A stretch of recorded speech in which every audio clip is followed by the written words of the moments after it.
जन्माष्टमी के मौके पर अमजेरा पहुंचे मुख्यमंत्री मोहन यादव। मंदिर में पूजा के पश्चात मटकी फोड़ कार्यक्रम में हुए शामिल।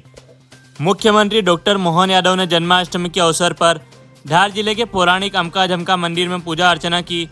द्वापर युग से जुड़े इस मंदिर का संबंध भगवान श्री कृष्ण और रुक्मणी से माना जाता है। मुख्यमंत्री ने अंबिका माता और चामुंडा माता मंदिर में प्रदेश की सुख समृद्धि के लिए प्रार्थना की। इस दौरान उन्होंने पारंपरिक गदा भेंट कर सम्मानित किया गया। मुख्यमंत्री ने मटकी फोड़ कार्यक्रम में शामिल होकर लोगों का उत्साह बढ़ाया। इस अवसर पर प्रभारी मंत्री कैलाश विजयवर्गीय और केंद्रीय मंत्री सावित्री ठाकुर सहित कई गणमान्य व्यक्ति मौजूद रहे। कलाकारों की सांस्कृतिक प्रस्तुतियों ने कार्यक्रम को और भी मनमोहक बना दिया।